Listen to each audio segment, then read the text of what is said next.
एक सम्राट का एक नौकर था। नाई था उसका। वह उसकी मालिश करता, हजामत बनाता। सम्राट बड़ा हैरान होता था कि वह हमेशा प्रसन्न, बड़ा आनंदित, बड़ा मस्त। उसको 1 रुपया रोज मिलता था, बस। 1 रुपया रोज में वह खूब खाता पीता, मित्रों को खिलाता पिलाता। सस्ते जमाने की बात होगी। राज जब सोता तो उसके पास एक पैसा ना होता। वह निश्चित सोता, सुबह 1 रुपया फिर मिल जाता।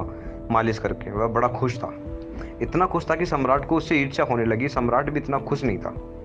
खुशी कहाँ, उदासी और चिंताओं के बोझ और पहाड़ उसके सर पर थे। उसने पूछा नाई से कि तेरी ये जो खुशी है, ये प्रसन्नता है, उसका राज क्या है। उसने कहा, मैं तो कुछ नहीं जानता, मैं कोई बुद्धिमान नहीं हूँ। लेकिन जैसे आप मुझे प्रसन्न देखकर चकित होते हो, वैसे ही मैं आपको देखकर भी आश्चर्यचकित होता हूँ कि आपके पास दुखी होने का कारण क्या है। मेरे पास तो कुछ भी नहीं है, मैं सुखी हूँ। आपके पास सब कुछ है, आप सुखी नहीं हैं। आप मुझे ज़्यादा हैरानी में डाल देते हैं। मैं प्रसन्न हूँ क्योंकि प्रसन्न होना स्वाभाविक स्वाभाविक है, और होने को ही है ही क्या। वजीर से पूछा सम्राट ने एक दिन कि इसका राज खोजना पड़ेगा।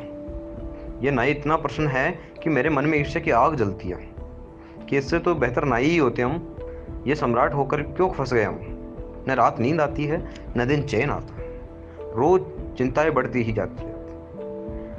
घटता तो दूर, एक समस्या हल करो 10 खड़ी हो जाती है। तो नाई होते तो और भी अच्छा था। वजीर ने कहा, आप गड़बड़ाए नहीं, मैं उस नाई का इलाज कर देता हूँ, मैं उस नाई को दुरुस्त कर देता हूँ। वजीर तो गणित में कुशल था।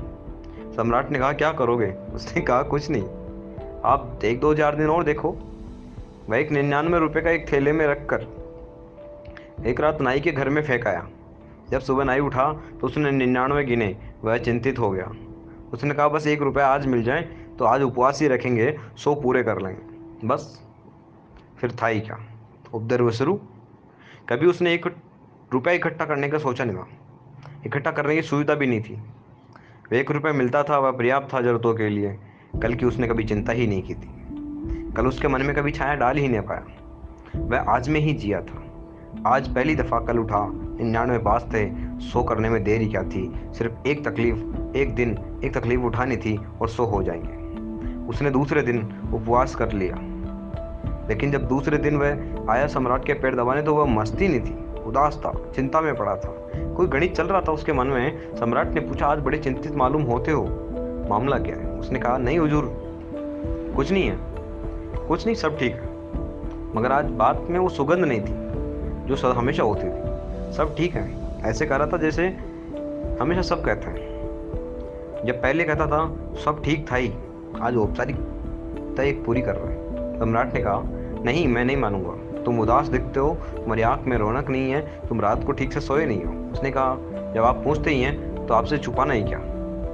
रात नहीं सो पाया, लेकिन सब ठीक हो जाएगा, एक दिन की बात है, आप घबराए नहीं। लेकिन यह चिंता उसकी रोज बढ़ती गई। 100 पूरे हो गए, वह और सोचने लगा, अब तो 100 होते ही, अब धीरे धीरे इकट्ठा कर लें तो कभी 200 हो जाएंगे। अब एक एक कदम उठाने लगा। जब 15 दिन में बिल्कुल ही ढीला ढाला हो गया। उसकी सब खुशी चली गई। सम्राट ने कहा, अब तू बता ही दे सच सच, मामला क्या है। मेरे वजीर ने कुछ किया। तब वह चौंका। नाई बोला, क्या मतलब, आपका वजीर। अच्छा, अब समझा मैं। अचानक मेरे घर में एक थैली पड़ी मिली और मुझे उसमें 99 रुपये मिले। बस उसी दिन से मैं मुश्किल में पड़ गया, 99 के फेर में।